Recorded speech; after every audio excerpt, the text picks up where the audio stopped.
You are listening to Leaders and Legends, a podcast produced by Veteran Strategies and featuring conversations with fascinating and impactful men and women who have shaped our world, our communities, and our history. My name is Robert Vane, Principal of Veteran Strategies, and your host for our discussion. You are listening to Leaders and Legends, a podcast presented by Veteran Strategies, an Indiana-based public relations enterprise, and sponsored by Garmon Construction, Leaders and Legends LLC, the Grand Hall and Conference Center at Historic Union Station, the McGinley's Golden Ace Inn, and NFP, a national insurance broker with strong local content. Our podcast is featured on the All Indiana Podcast Network in partnership with Wish TV. You may find Leaders and Legends at allindianapodcastnetwork.com. Thinking of starting a podcast or need to host a public meeting? Let Leaders and Legends LLC be your partner as you look for new ways to communicate your message. Please contact Chris Spangle or me at leadersandlegends.net. And as always, all our podcast interviews are dedicated to the legacy and generosity of P.E. McAllister. Thank you for joining us on the Leaders and Legends podcast. Our guest today is Michel Paradis. 10 years of French, right? Maybe come in handy. You never know. That was good. Yeah, rolled R's and everything. Mr. Paradis is the author of the book we are discussing today, The Light of Battle, Eisenhower, D-Day, and the Birth of an American Superpower.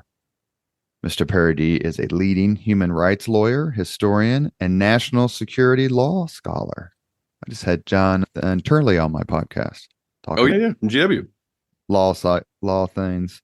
He has appeared, and my son's in law school. So if he wants to come move in next to you, Jerry, I've got the Kramer for you. He has appeared on or written for PBS NewsHour, CBS, MSNBC, CNBC, C-SPAN, Netflix, NPR, The Atlantic, and it goes on. He is a fellow at the Center on National Security and the National Institute of Military Justice. He was awarded his doctorate from Oxford University, where he was a Campion Scholar, and received his law degree from Fordham University School of Law in New York. So he's obviously not intelligent, not successful, not respected. Now you sound like my mother. He is all these things, and he is also a terrific author. The Light of Battle. The reviews are terrific, including from people like Richard Overy, who's in the top rank of military historians, along with David Kennedy and Wesley Clark. I'd love to have Wesley Clark on the podcast. Great guy. Mr. Paradis, thank you for coming on the Leaders and Legends podcast. My pleasure entirely. And I agree with all the compliments you gave to the people who said nice thing about my book. And I have to say that I stumbled upon Michel's book and just reached out to him and said, "Hey, I'm going to read your book. Come on the podcast." And he said yes. So this wasn't one of the instances where a publicist reached out, so I'm extra grateful for you if you accept my blind email. Yeah, my pleasure entirely.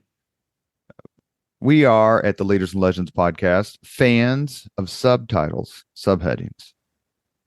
Eisenhower, D-Day, I get in a book about Ike. But the last part, Birth of an American Superpower. How do you tie all those things together?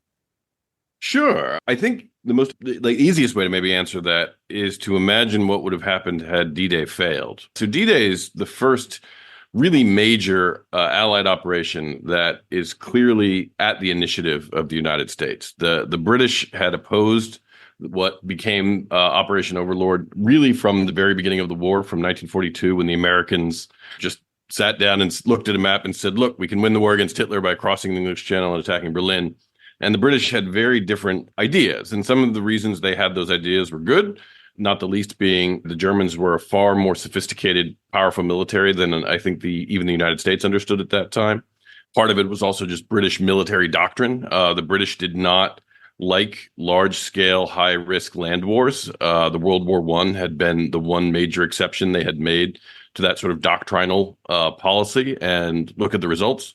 And there was a significant fear of massive casualties. But also, the Brits understood the British Empire, which made up a quarter of the world's population and landmass at that time, understood World War II very differently than the United States did, right? Britain had been at the international game a long time. They had been the preeminent empire, certainly on the seas and arguably the world for the previous 100 years, and understood that World War II, or at least understood World War II as a vitally important, but nevertheless one of many wars that the British Empire would have to fight in its history, and saw not only the risks inherent in World War II once the United States enters the war, saw the opportunities available as well, particularly in the Mediterranean, where they saw correctly that the Soviets were going to increasingly take over Eastern Europe, and the British wanted to essentially cut off the Soviet access to the Eastern Mediterranean and also expand the British Empire over North Africa and the Middle East. And that really was the character of the war in Europe and the Atlantic theater for its first 2 years, with the United States at every conference saying, when are we going to get to do the cross-channel invasion, and getting put off and put off. And it's only really at the Cairo conference in November of 1943 that America finally has essentially enough weight to demand that Operation Overlord be initiated at long last over Winston Churchill and really the British High Command's pretty clear objections. And so there was a compromise cut where the Allies continued to fight operations in the Mediterranean, but also would now finally launch the cross-channel invasion that we now think of as D-Day. And that was a huge risk, right? The United States had never really led a major military operation in the world. Had D-Day failed, the Allies would have had no choice but to fully commit to the British strategy in the Mediterranean, which would have prolonged the war in ways that are actually difficult to estimate, right? Would the Soviets, having seen the Allies fail so spectacularly, cut a separate peace with the Germans again, and essentially divided Europe, a fascist West and a communist East? Not for nothing, but 1944 was a presidential election year. And as we are in a presidential election year now, we know that presidents make all sorts of decisions with an eye on November. Had the D-Day invasion in June 1944 failed, would Roosevelt have even run for re-election? Would he have won re-election? I think it's easy to suspect that he might not have. And so the entire course of really what we think of as Western history, really United States history from 1944 on, turns in many ways on D-Day. And that leads then not simply to America and the Allies not being humiliated and embarrassed, but also to the United States being able to demonstrate its power as a world power, and a different kind of world power, because the United States, unlike the British Empire, was not a colonial power. Indeed, was anti-colonial in its orientation, and was very much committed to the idea of multilateralism. So operating through organizations that would become things like the United Nations or NATO, and pursuing self-determination for countries when in situations like World War II. So one of the sort of, I think, just indicative moments, it's not crucial, but it's an indicative moment, is after D-Day, Eisenhower keeps getting these reports on how much French territory has been conquered. And he sends a fairly stern memo down saying, in every future report, the word conquered will be replaced with liberated. Because he very much understood that the United States had to win the war on different terms than on which it was begun. And so why is D-Day sort of the birth of the American superpower? I think it's really the first time, it is the first time, where not only is the United States successful in projecting power abroad at a global scale, but it's successful in projecting power on behalf of its own ideals at a global scale, and successfully showing that this kind of coalition warfare that is driven by aspirations as opposed to national self-interest is actually feasible, and is not just pretty happy talk that we use in our war propaganda to make ourselves feel better. You mentioned the Cairo conference in 43. We had I don't know if you've read the book, The Devils Will Get No Rest. No, I haven't actually. That sounds. You would very much enjoy it. It's all about the Cairo conference, and it's written by a fellow named James Conroy, who came on the podcast. He did a terrific job. The book is wonderful.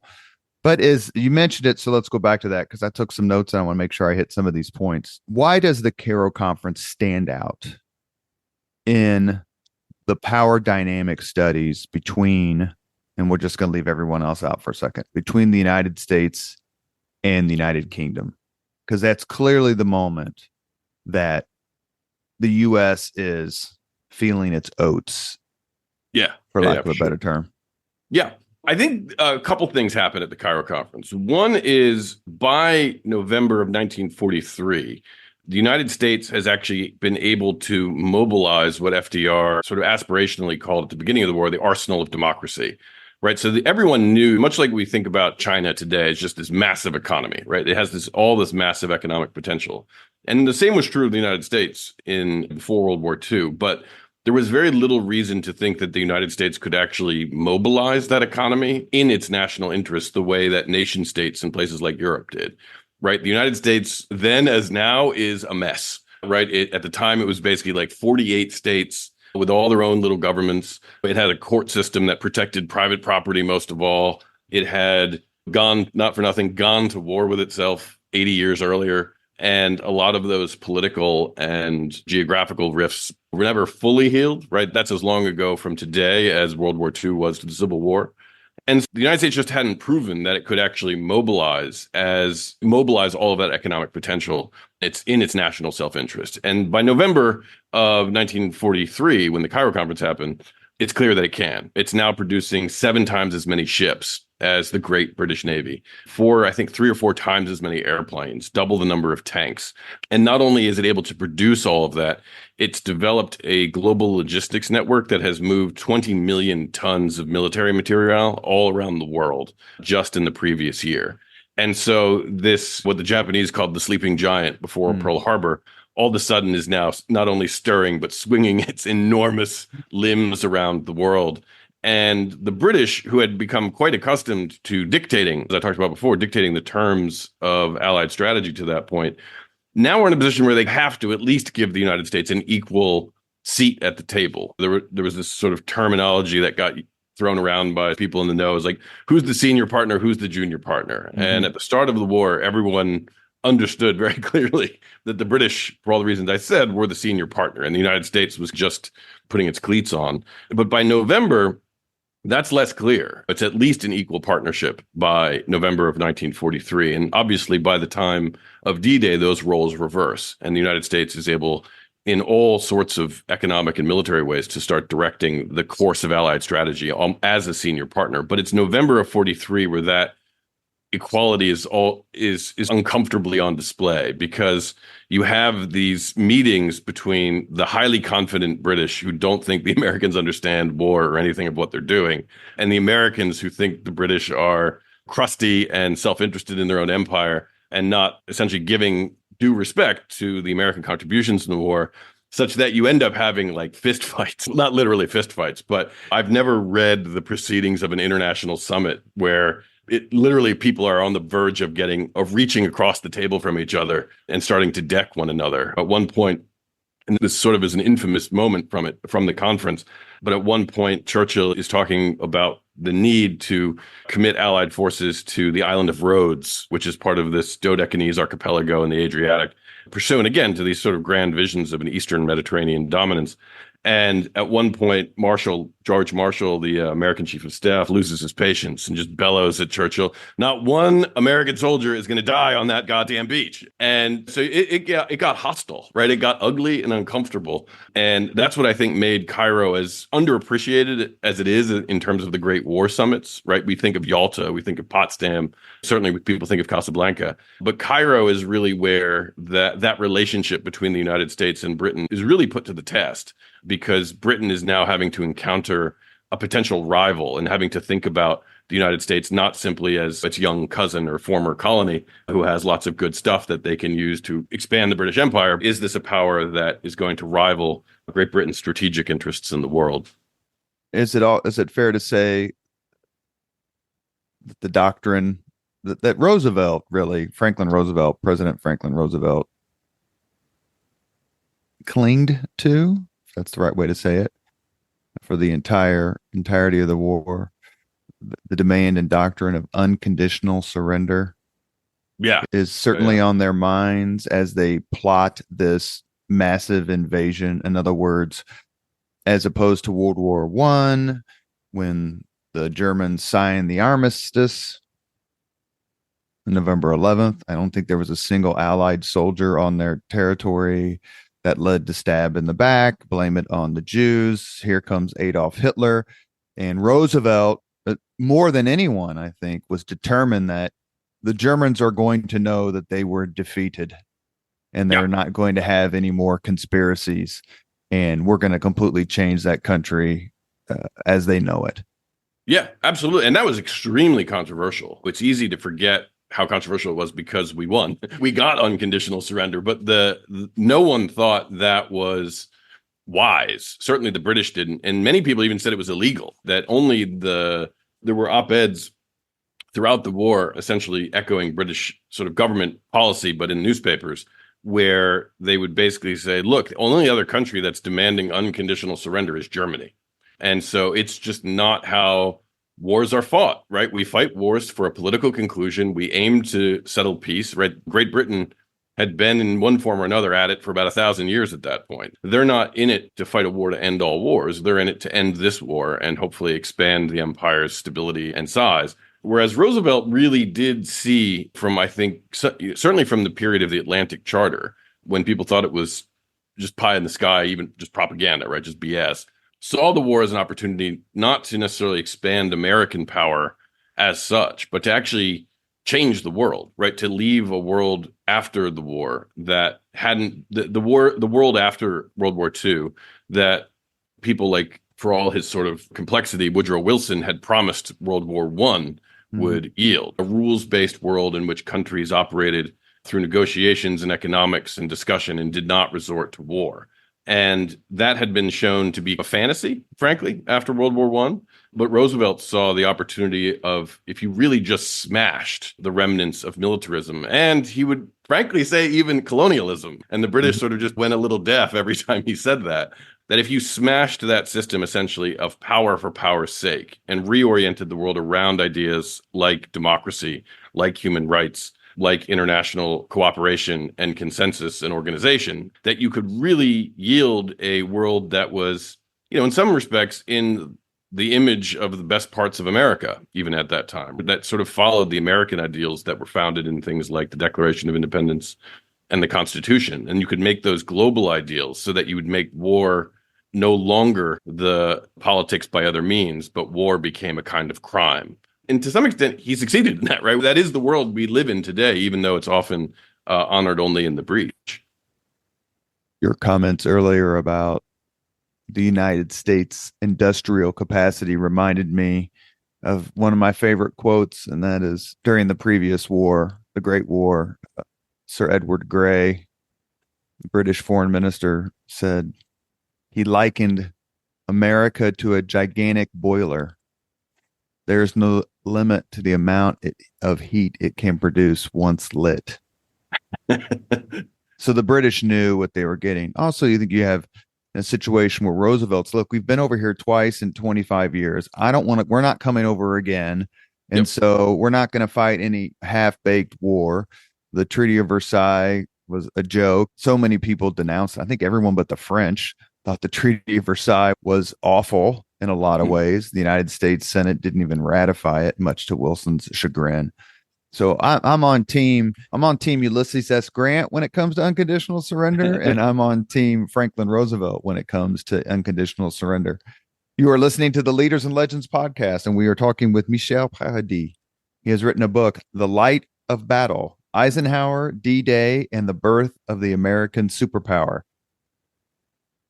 I just mentioned Grant, the only person who I can think of who rose through the ranks from obscurity, from a middling place in life, Grant, and a middling sort of career, Eisenhower, is Eisenhower. Eisenhower went from like a lieutenant colonel to a 4-star general in 4 years. And then back then, before the war, it took 20 years for people to go from lieutenant to captain. What is it about Eisenhower that struck your attention and got the attention of people like George Marshall and others when they were looking for someone to lead this great crusade? Yeah, why did Eisenhower succeed when there were a lot of other options, right? The army got pretty big pretty fast. I think a couple things ended up serving him really well. Some of which were just not his responsibility, but some of which very much were. Starting with the things that were under his control, I think the biggest thing was followership. It's a concept that's taught in the U.S. military even to this day as an important virtue, an important value that we tend not to think of it in ordinary life as a positive virtue, but in the military it is. And by followership, it doesn't just mean being a drone, right? A blindly obedient drone, but it means subordinating your own ideas even to those of your superior officer and understanding that your role as a subordinate, as a follower of a leader, is to take the leader's vision and implement it as best as you physically can. And Eisenhower understood that in an important way, almost like an athlete does, right? If you're a player on a football team, like you could have your own ideas about what play is best, but if you run your own plays and the team is going in one direction and you're going in another, right, that's a disaster. And so I think Eisenhower had this capacity for a combination of like his own personality reasons, as well as just a certain kind of wisdom that he developed to look for great mentors and cultivate great mentors in his life so that he was able to learn from lots of different people by not pretending that he had any of the answers when he didn't. And I trace a lot of his mentors in the book, and he learned good and bad things from them, right? Everything from Fox Connor, who I think really rekindles Eisenhower's intellectual curiosity, to someone like Douglas MacArthur, who Eisenhower is certainly infatuated with when they first get to know each other, and he learns a kind of charismatic leadership from MacArthur, but also the pitfalls of becoming a megalomaniac, as MacArthur certainly did.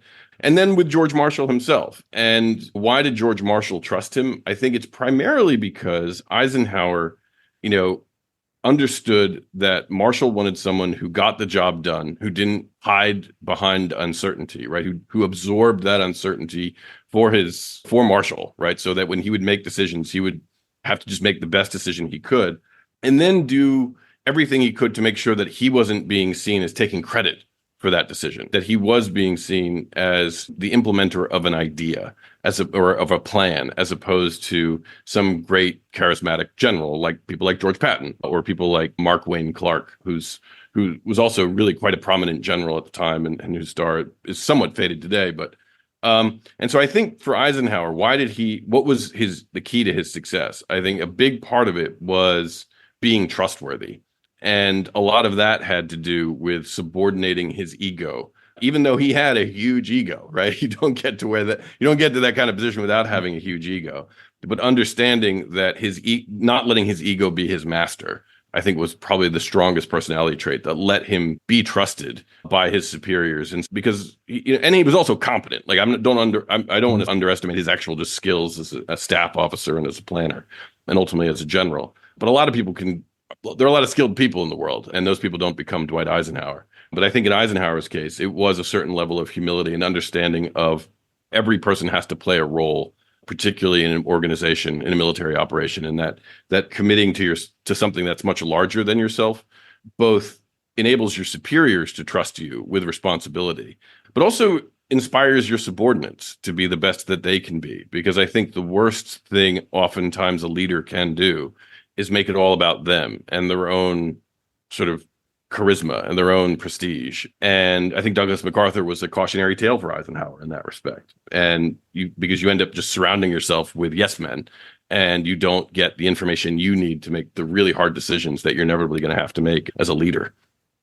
It's fair to say that Eisenhower's appointment as Supreme Commander, Allied Expeditionary Force, in other words, running the show in Europe on behalf of not only the Americans, but the Allies, that his appointment was not a foregone conclusion. And you mentioned this in your book, and I've read it in several other books. Take just a minute or so and tell the Leaders and Legends podcast audience why Eisenhower was chosen as opposed to his superior, General George Marshall. Once it was decided in the political level that the Supreme Commander had to be a Republican. Oops, had to be, which I guess is true in this point. Which is true. It turns out has to be an American. Yeah, no, yeah. So it ultimately falls to FDR to make that call, and going into the Cairo conference, everyone's expecting it to be George Marshall, not the least being George Marshall and Dwight Eisenhower, for that matter. The plan, the best as Eisenhower could tell, was that he would be shipped back to Washington to essentially take George Marshall's place on an acting basis. So he'd have to be the acting chief of staff in the Pentagon, a job that he did not want at all, right? Not only was it a desk job, it would essentially put him, quote unquote, in charge of George Marshall in the Atlantic and Douglas MacArthur in the Pacific. And Eisenhower was smart enough to know that there was no one in the world who would ever who would treat him as the actual commander of either of those men. But FDR really does make a switch in time right as he's leaving the Cairo conference. And why does he pick Eisenhower? It's one of the great sort of mysteries of this period that I spent an inordinate time trying to understand. The top level rationale that FDR gave, and I think there's a lot of truth to it, is that Marshall really was the indispensable man of the Second World War, right? There was no one in the world who had Marshall's truly global understanding of army operations, indeed military operations, in not just the Mediterranean at that point, but the rest of Europe, in the Pacific, the supply lines, the political connections on Capitol Hill, all of that. So to lose Marshall at a critical period in the war, I think would have been, and Roosevelt said as much, it would have put the overall war effort in some jeopardy. But I think there's more to it than that as well. And I think part of it comes down to something we were talking about a little bit before, is that the Cairo conference became a shouting match precisely because America and Britain were, peers, true peers, really, for the first time. And the British were all of a sudden put on notice, if nothing else, that the United States could be a real danger to the long-term viability of the British Empire. And that's at a time when they're going to need to move about 1.5 million Americans into the home of the British Empire, onto the British Isles to stage the D-Day invasion. And that there was still a lot of just uncertainty about whether or not the D-Day operation could be pulled off successfully. Even the most optimistic planners were projecting something like 25% casualty losses in the first few days. The D-Day invasion was always understood to be a very low probability operation, low probability of full success. And that leading that operation would be as much a political operation as it would be a military one. And for all of Eisenhower's genuine skills and talents as a military operator, he was really a fantastic diplomat and politician, right? A uniquely capable one in that period. And one of the things I spend a lot of time in the book unpacking is how Roosevelt ended up seeing that in Eisenhower, because it wouldn't have been obvious, right? Eisenhower and Roosevelt don't know each other. They'd met a handful of times in their lives to that point, and Eisenhower had never particularly impressed Roosevelt in any of those interactions. But they end up, just as the Cairo conference is about to get underway, they end up spending a couple days together where Eisenhower and Roosevelt is able to see Ike. Right, not just General Eisenhower, but he's able to see Ike for the first time. At one point, Marshall wants to give recommends, look, we need to give Eisenhower his fourth star, and Roosevelt says no. Yeah, that's right. After in early 43, after the Casablanca conference, Eisenhower was floundering. No one's taking him seriously, in part because he's only a 3-star general, and the British are chock-a-block full of 4-star and even 5-star generals. And so Marshall says, hey, we need to up Eisenhower's stature. Let's give him a 4th star. And Roosevelt's response is, we'll give him a 4th star when he's done something to earn a 4th star. So FDR is not a fan of Eisenhower, to say the least. He's not a patron. But it's in this interaction, I think, that they have in the lead up to Cairo, where Roosevelt really does see Eisenhower's sort of full complement of talents for the first time. And a big part of that, which I was surprised by, but is fascinating, is Kay Summersby, who is the long-term rumored, let's just say love interest of Eisenhower in World War II. I think it's more complicated than that, but certainly the one thing that FDR knows about Eisenhower at a personal level is that he's supposedly having an affair with his British driver, Kay Summersby. And as soon as Roosevelt gets off the plane, he starts talking to Eisenhower about Kay Summersby. He's basically hazing the guy about Kay Summersby for over the course of 2 days. And Eisenhower never cracks, right? He always just flashes a smile and keeps his cool. And I think there was something in that interaction that let Roosevelt understand that this guy he has the political chops that it's going to take to make sure that the alliance between the United States and Great Britain doesn't splinter apart. Because one of the things that Roosevelt really begins to fear, genuinely fear, during the Cairo conferences is the splintering of the Atlantic Alliance, precisely because of these essentially altercations that George Marshall and the British chiefs are having with one another. Roosevelt even secretly says to his personal secretary back in Washington that he's becoming exhausted by playing referee. And he needs someone who can hold the alliance together at this most critical stage of the war. And I think as much as, again, I think all of the transparent reasons he doesn't want to lose Marshall are a big part of why he ends up picking Eisenhower instead. I think he ends up picking Eisenhower specifically instead because he understands that this is the one guy who can keep Britain and America together through this critical phase of the war. You are listening to Leaders and Legends, a podcast presented by Veteran Strategies and Indiana-based public relations enterprise. Sponsored by Garmong Construction, Leaders and Legends LLC, the Grand Hall and Conference Center at Historic Union Station, and the McGinley's Golden Ace Inn. Our guest today, Michel Paradis. We're discussing his book. I'm trying my hardest, man. No, you're doing spectacular. No one's. Are you sure now? Are you sure? Oh yeah. All right. Punk me if I get it wrong. No, it's all good. We're discussing his book, The Light of Battle, Eisenhower, D-Day, and the Birth of the American Superpower. And I need to apologize because I conflated two conferences. The Devils Will Get No Rest is about the Casablanca conference, not the Cairo one. So you should still read it, though. I'll still connect you with James Conroy. It's really, I would love that. Yeah, it's a great podcast in case you want to listen to it, but it's an even better book. I'm going to ask about Kay later. Oh, sure. Summersby, because I definitely want to get into that. Excuse me for a little bit. Can I actually answer one of your questions from before, too, about what made Ike so successful? Like, why was he as successful as he was? Because as you were doing the promos, I was reminded of his chief of staff, a guy named Bedell Smith, Walter Bedell Smith, who is a son of Indiana. I was going to say, that's exactly right. And he's one of those people in history who I think is unfortunately somewhat forgotten now, outside the people who are really interested in World War II, but is also a really interesting guy who goes from quitting high school, grows up in Indiana, quits high school to join the Indiana National Guard and as a private, I think at the age of 16 or 17 at the time, and makes his way ultimately to 4-star general. Right. So he is someone who has the full run of an Army career. And his main way of doing that is by being Eisenhower's chief of staff throughout the war. People often said Eisenhower's hatchet man.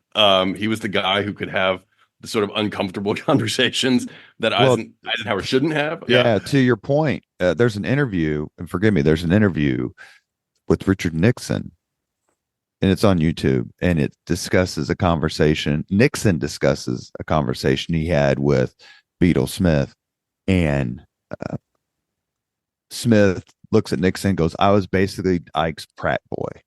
Ike always had to have a Pratt boy. And Nixon goes, I had to do the same thing. That's right. That's right. I had to do all the unpleasant personnel or have the unpleasant conversations that Ike either didn't want to have or felt like as the commander in chief or a 5-star general that he shouldn't have.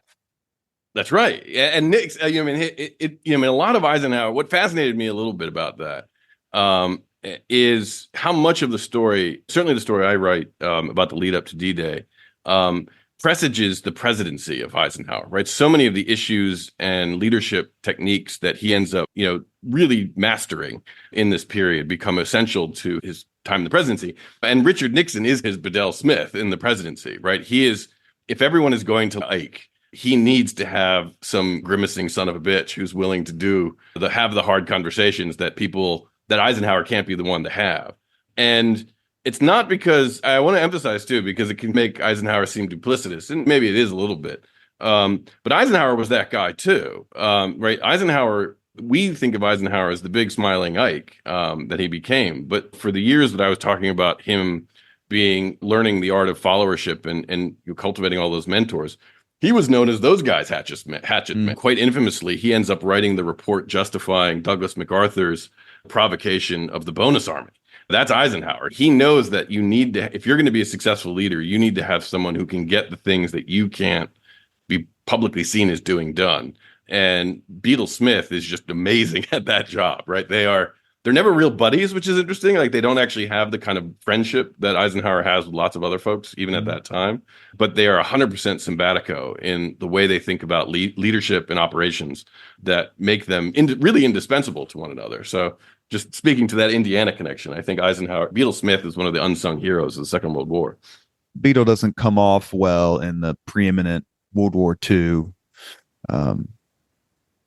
biographical movie, meaning Patton comes off as a fighter and Smith comes off as a kind of a desk-bound paperclip rearranger. And that I'm guessing that's part of the reason why Smith doesn't really get his due. But we tend to romanticize the Grants, the Sheridans, the Shermans, Pattons over Truscotts, over people who are mere planners, that leads me right into my next question, because when I say mere planner, it is not an insult. And the great example number one of the importance of planning as we get to the actual D-Day invasion, landing craft. It's amazing. Every book, Craig Simons has a terrific book on the preparation for D-Day. Your book, there's so many, obviously the Ambrose books. Landing craft is really the alpha and omega of Operation Overlord. They can never get enough. The Navy doesn't want to share. You think about what's going on in France or in Europe, and then realize it's basically the United States fighting a completely different war against a completely different enemy, 10,000 miles away. There's all this competition for resources. And for D-Day, I don't want to oversimplify it, but it's fair to say that the number and the type of landing craft available is what dictates so much of what happens, not only in the planning, but on the actual landing. True or false? Oh, 100% true. There's a great line that Marshall says in his meetings with the Soviet command in the Tehran conference, which is basically smack dab in the middle of the Cairo conference in November, December of 1943. And he says, I'm an army man. Like prior to this war, I never thought about landing craft beyond a rubber boat. And now I think of little else. Because this is a world war. A world war is a war of logistics, fundamentally. It's a war of getting people to the fight. It's where you determine where even the fight is. And that was obviously true in spades in the Pacific, right? With the island hopping campaign, the Pacific is nothing but a series of archipelagos and atolls that you have to essentially move men across with landing craft. Hence the Navy's desire to hoard as many landing craft as they can for the Pacific War. But it's true in Europe as well, because certainly by the time the Germans expelled the British at the Battle of Dunkirk, Europe becomes the continent of Europe becomes a fortress. And you have the Soviets, obviously, on the Eastern Front with a battle line that runs thousands of miles with millions of men. But as far as the American and British allies are concerned, the Western allies are concerned, the only way into Europe is over the sea.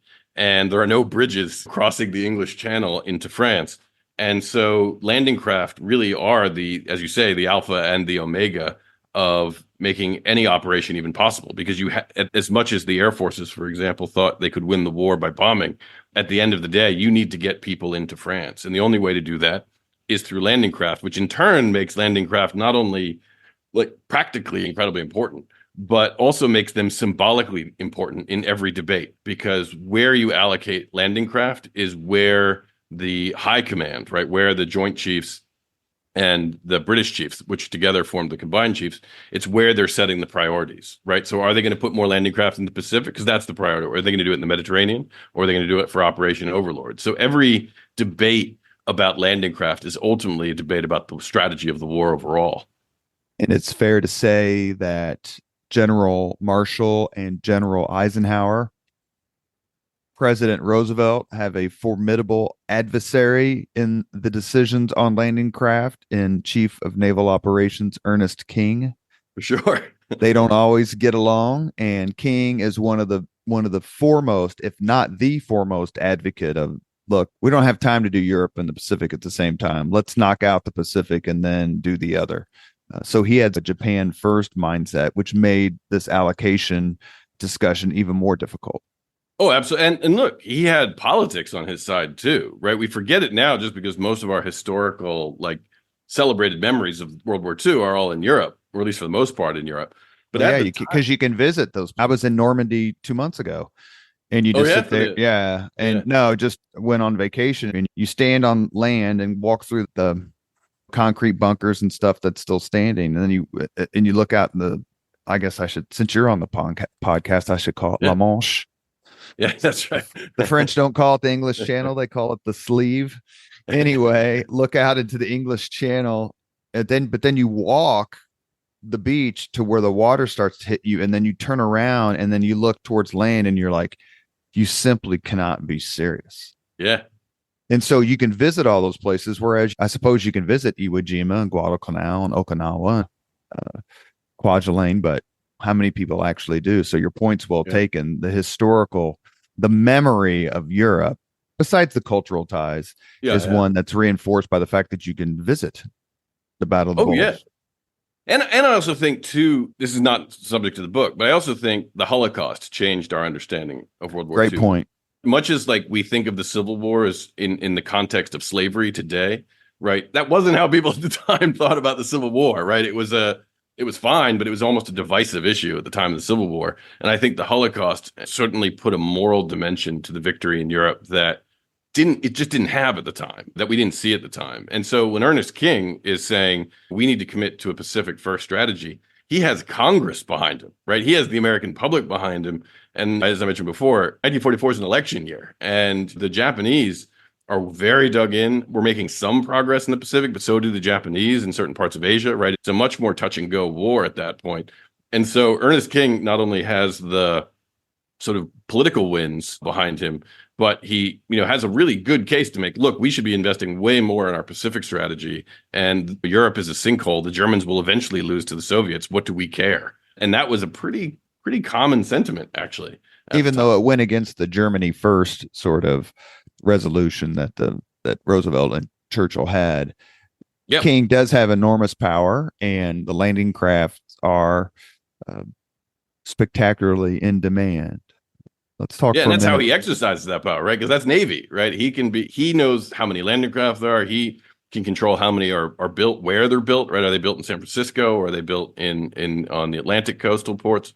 He's a great, one of the things I try to develop in this book, and I hope people don't get too bored with it. But to me, it was fascinating, is like how is bureaucrat, like the politics of war, Mm-hmm. to put a fine point on it.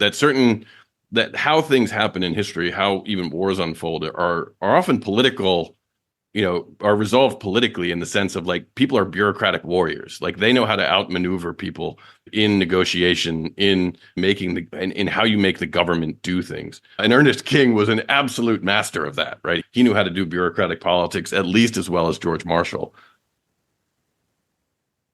Talk a little bit, please, about how Eisenhower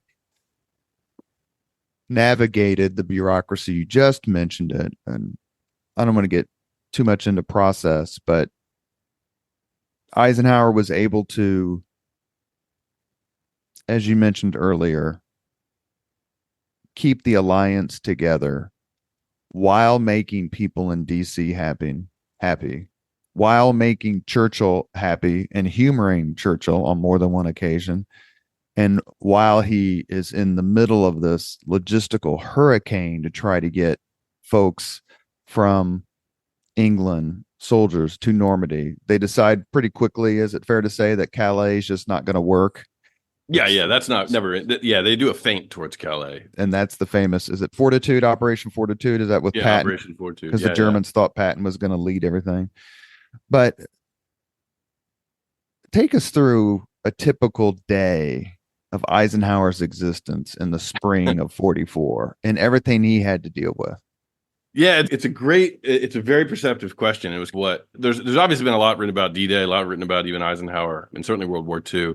And the thing I thought was missing, the thing that interested me and piqued my curiosity was like, what was that like, right? It's not, because when you read most history, certainly of the planning for D-Day, it tends to be very sort of discrete and segmented, right? There's a chapter on the negotiations over landing craft, chapter on the Air Forces, chapter on France, chapter on beach obstacles, that kind of stuff. And one of the things that occurred to me as I was preparing to do the book was that for Eisenhower, it's all at the same time, right? There are no chapters. And so the thing I did in trying to understand him in a new way was I actually got a hold of his day planners and daily diaries in the sense of who he met with on a given day, which had only really come to light about 20 years ago. And I systematically basically tried to figure out what he did every day, who he talked to every day, to feel almost like a fly on the wall. And so a lot of my efforts in this book is just trying to report to you what it was like to sit around and see Eisenhower go through all this stuff every day. And that meant like he'd wake up, he'd have a meeting with someone about the landing craft issues, which came to be known as the Battle of the Numbers, because everyone is, negotiating every single landing ship tank and landing craft infantry and every other variant on a landing craft down to the decimal point every day. And Italy's happening at the same time, and they need. Italy is a bottomless pit when it comes to resources, and it's and the British are way more invested in Italy than they are certainly in Operation Overlord. And so every argument over LSTs is really a proxy argument over who is really in control of Allied strategy, Britain or the United States. And then he would have to meet with someone from the Air Forces who didn't want to do a bombing run that he thought was essential to preparing the ground for D-Day. And then he'd have to meet with his judge advocate, who would bring to him essentially a list of all of the crimes committed by American service members, of 1.5 million service members in Britain over the previous week, that Eisenhower would have to essentially approve or disapprove the court-martial convictions of. He'd then have to meet with his intelligence chiefs about the most recent intercepts that the British had acquired from people like von Rundstedt and Rommel on the other side, showing that they were actually adding more fortifications to the Normandy beaches. And then occasionally he would get meetings, one of which I found utterly fascinating because I'd never heard about it until I went through this process, was at one point Marshall says, hey, you have to meet with this major, this army major who he sends over. And it's a Saturday afternoon, right? A major is a pretty low-ranking officer for Eisenhower to be meeting with at this point in his career. But he's sent over by Marshall, and Marshall says you have to meet with him alone. And so Eisenhower basically, bookends him at the end of the day on Saturday, probably hoping to get out for a ride or something. And the major sits down and says, basically, hi, I'm from the Manhattan Project. The Nazis might have nuclear weapons, and there's nothing you can do to stop them if they have them. We think there's maybe a 10% chance that they'll use them, and you can't really tell anybody that we've told you this, but just FYI, right? And this is like a month out from D-Day itself, where Eisenhower just has to absorb the idea that he could be facing this terrifying new weapon on the other side of the beaches. Along with the threat of poison gas, which they obviously everybody used in the Great War, but aside from I think Zyklon B in the concentration camps, it wasn't used on the battlefield during World War II. But if you're gonna demand unconditional surrender, then you're laying the foundation for unconditional warfare. That's right. Talk for a few minutes, please, about the subordinates, the people that Eisenhower had to deal with, because you mentioned earlier, it's Beadle Smith, Omar Bradley, Bernard Montgomery, all of these British air marshals and admirals, 4-star admirals and above, plus our own Tyree Eaker and all the other folks who are saying, as you mentioned, just let us bomb them until they can't take it any longer. How did Eisenhower balance listening to their advice without being run over by them? Mostly by smoking. He gets up to 3 packs a day by the time D-Day is launched. But you're entirely right. We think, certainly in the sort of warm glow of nostalgia and retrospect, we think of everyone pulling in the same direction. Everyone's pointing towards D-Day. But we forget that, every organization, not just every military organization, is a political organization. And people have their own agendas, their own views about how best to win the war, right? It's not bad faith. It's just they have really different ideas, particularly in the context of the air forces.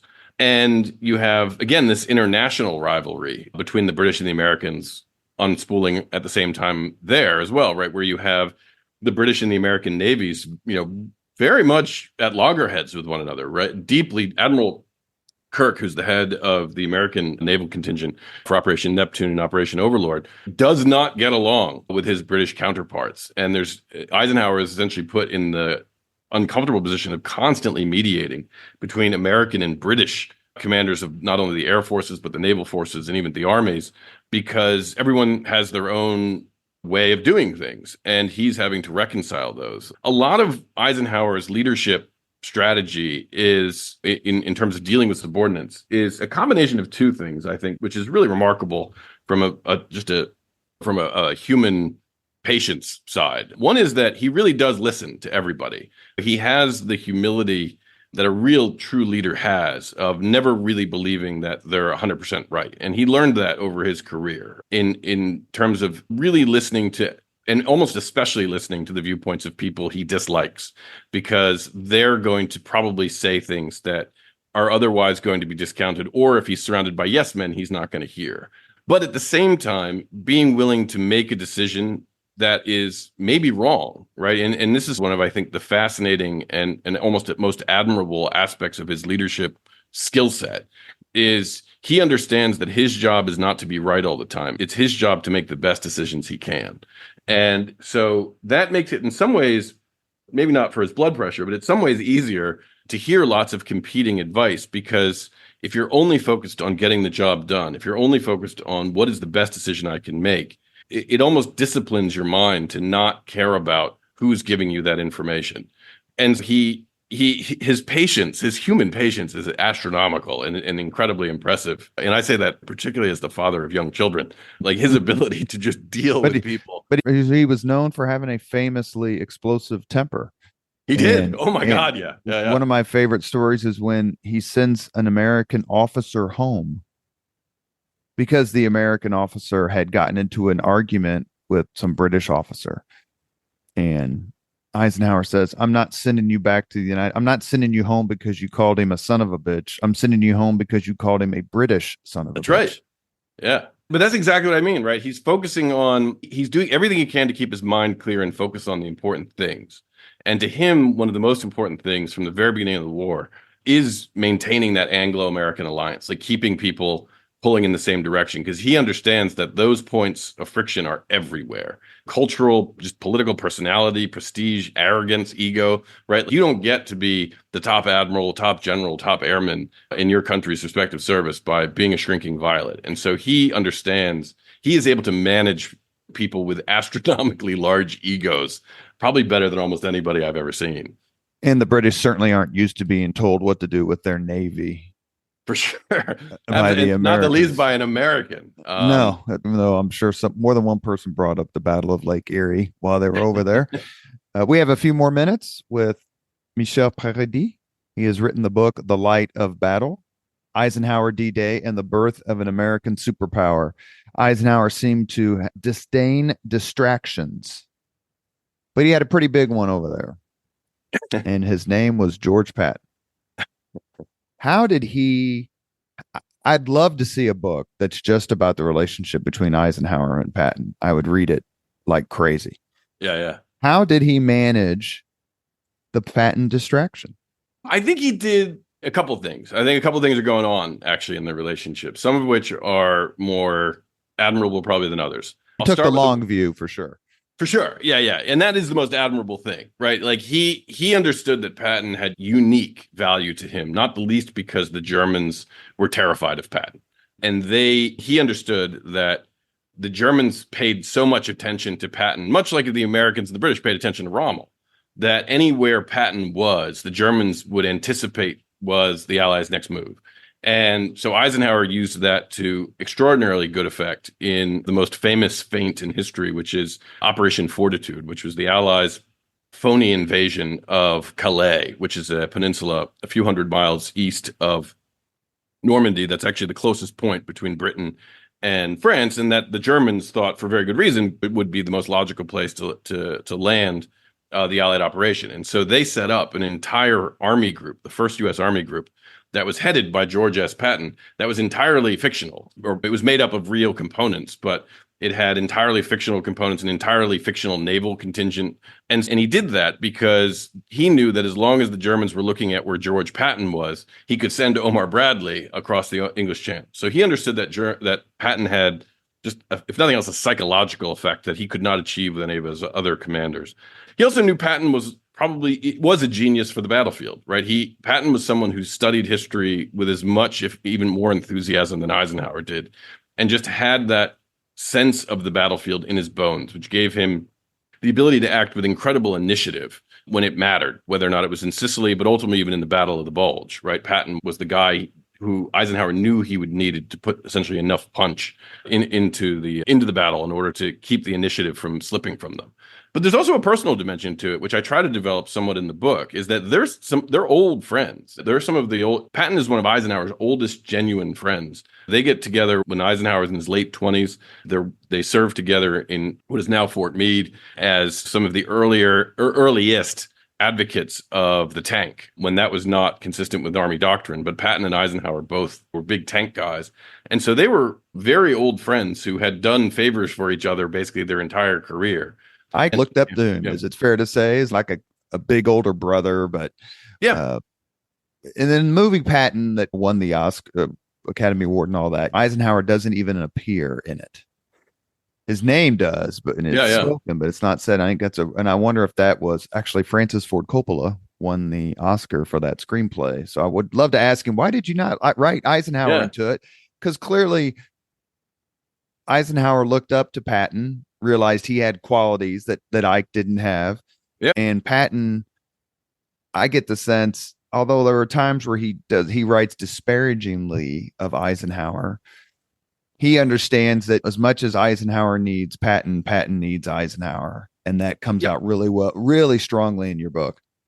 Yeah, they need each other for a lot of different reasons. But yeah, they definitely need each other. And I think Patton understands that. Patton is he's a great character to write about. That's why there's so many great books about him, to be honest, or even a great movie about him. And because he is such a volatile character, right? You always know what he's thinking. Whereas Eisenhower is very difficult, right? He's actually very difficult to write about because he's a poker player, right? He doesn't let you know what he's thinking unless he wants you to know what he's thinking. And so he's constantly mad because he always knows what Patton is thinking. And he always knows, right? He always knows that something's. Why won't he just shut up? That's right. And always the most inopportune times too. Like that was one of the fun things in the book, right? The major blowups with Patton happen at times when Eisenhower is like barely hanging by a thread anywhere. Yeah. It's like a really important decision point, and then all of a sudden, like Patton explodes.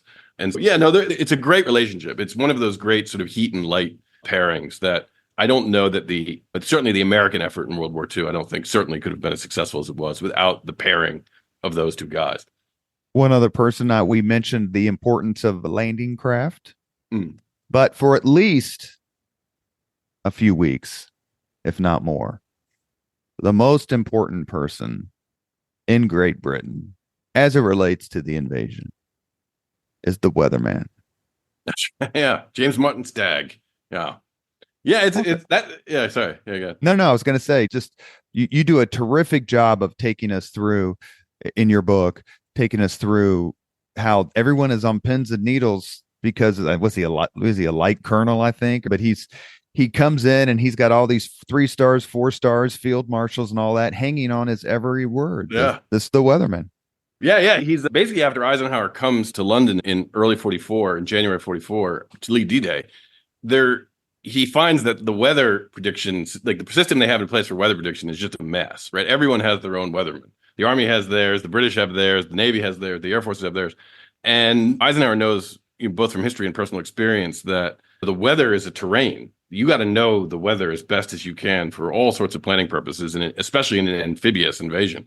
And so decides to consolidate the meteorological services and basically gets this Scottish meteorologist, stuffs him into a uniform, and basically says, you're now essentially the general for weather.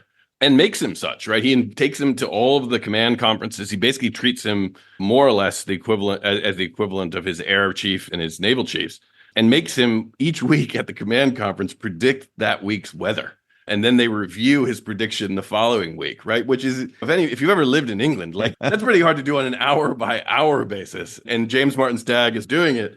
But what Eisenhower is doing there, and again, this is like a real tip for leadership and just an insight in how sharp his mind is. It's not just putting pressure on Stagg to get good at this, which is part of it. He's also learning Stagg, right? When Stagg comes in and says this, that, and the other thing, right?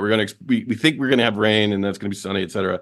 Like Eisenhower is learning how to read him like a poker player. And that obviously becomes incredibly important as you're leading up to the invasion when Stagg comes to him and says, if you launch on June 5th, as they originally planned to do, it's going to be a disaster. There's basically about something akin to a hurricane is about to blow through, and you won't be able to use the air forces. The landing craft, the ones that arrive, will be full of seasick men, and the gunships from the Navy won't be able to see because there'll be zero visibility. And Eisenhower, when he gets that prediction from Stagg to delay the operation, and he ends up having to overrule some of his commanders, including Bernard Montgomery, to delay the invasion by a day, which is a massive risk. He does it not because he's quote unquote trusting the science, so to speak, right? It's not just, oh, my meteorologist told me this, I have to follow it. It's that he knows that he can trust that judgment. He's learned his meteorologist so that he can understand that when he's told about the risks, that he can take those risks seriously without just abdicating his responsibility as the commander to really know what's going on. And the same thing's true the following day when Stagg comes back and says, based on what could only be described as a bit of meteorological hocus pocus, there's actually going to be a 48-hour break in the weather starting on June 6th. When you're looking out the window, right, and it's pouring down rain, the wind is tearing the shingles off the house, Eisenhower can say, okay, let's go in the middle of the night on reliance on not his gut, because his gut was probably saying, stay indoors, but based on the fact that he had cultivated this relationship with Stagg so that he understood that he could trust his advice fundamentally.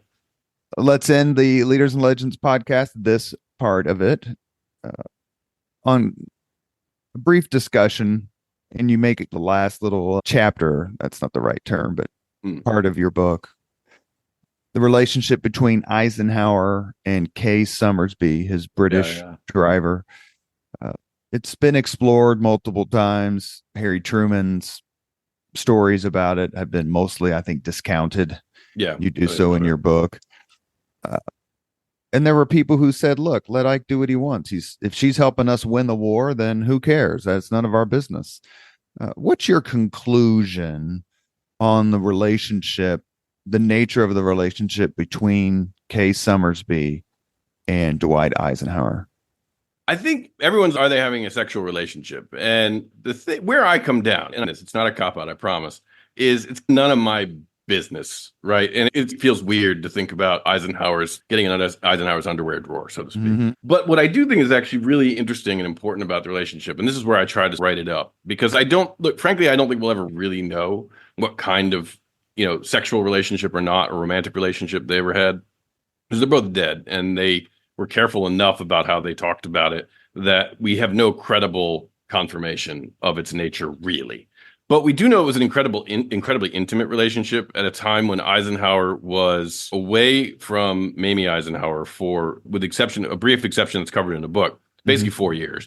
He's incredibly lonely. He's under incredible amounts of pressure at all times, and he has really no home to go to. And if nothing else, she did serve the role of kind of the ersatz wife, of someone he could trust, of someone who he didn't have to worry about. And I think the fact that she was a woman made that easier, because even Harry Butcher, who's his close confidant and buddy throughout the war, and Eisenhower puts him in charge of writing their daily diaries down. When it looks like Eisenhower is going to be sent off to the Pentagon, Harry Butcher starts looking for a new job too, right? So there is this certain, even the most loyal people in his circle aren't that loyal, except for Kay. And so he trusts her, and he's able to, I think, just, and that's incredibly important for, I think, anyone in that kind of leadership position, given how difficult and stressful and exhausting and lonely fundamentally it is to have that kind of person. And I think, unfortunately, from a historical perspective, there's been so much interest in what kind of sexual relationship, if any, they had, that people have, I think, underestimated that aspect. What I think is actually probably the more important aspect, which is that she was this confidant to him, and how that's really important, because these are just people, right? These are human beings in these incredibly intense, high stress, uncertain situations. And when we look back at them as like marble statues, I think we actually do them a disservice, because they got up every day and they had to shake off drinking too much the night before and try to keep their head clear and try to keep in the game. And that's really what, to me, is remarkable about someone like Eisenhower, is just the onslaught of challenges that he dealt with and just kept his head together. Much like that Rudyard Kipling poem, when everyone is losing their heads all about you and blaming you, and you can keep yours. That's Eisenhower. And I think Kay Summersby is an essential part of that, because it kept him human, and it gave him a place to be safe and to be comfortable when there was no other safe port in the storm, so to speak. He can only get so close to Americans, right? Because he is the commander in chief, and he's not going to have a So the fact that she was British, she was Yep. obviously attractive. Her husband had just been killed. Her fiance had just been killed. She was seen all the time with him. To me, the question of whether they actually consummated their relationship is, I wouldn't want to be in the room with it, but it wouldn't, like, if Wouldn't someone surprise said, me. yeah, but if someone said, absolutely, here's proof it did happen, I'm like, man, the dude's managing the fate of the free world. If he can't Yeah. take it any longer, he can't take it any longer. I not, Yeah. but once he left, he's defeating the actual Hitler, right? yeah. Like, And then he leaves he leaves to go back to the United States, and it's over. yeah, it is. We have reached the point in the Leaders and Legends podcast where we ask the same 5 questions of all of our guests.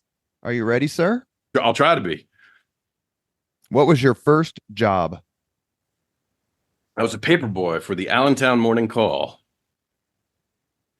What was your first concert? Please say it's Billy Joel. I was U2, actually, the Octung Baby Tour. They played Vet Stadium in Philadelphia, and my mom took me. That's not bad at all. Yeah, it was great. I still remember it. If you could suggest any book for someone to read, which book would you recommend? Oh, there's so many. I guess it would depend on the purpose, but I'll just default to probably one of my favorite books, because I go back to it all a lot, is The Right Stuff by Tom Wolfe, because it's just beautifully written. It's just such an interesting exploration of these heroic figures, but just as people, much of like we were just talking about, with such just keen understanding. It's certainly the best thing he wrote. I like him a lot, but it's bar none in terms of his work.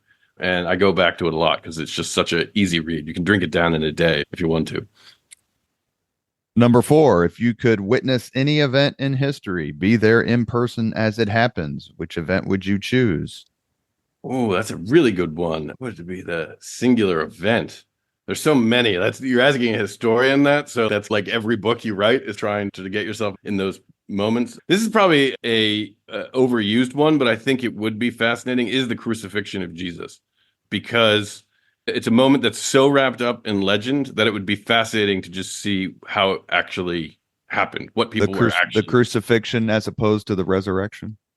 Yeah, the crucifixion, because everyone, much like D-Day, everyone's a fan once it goes off well.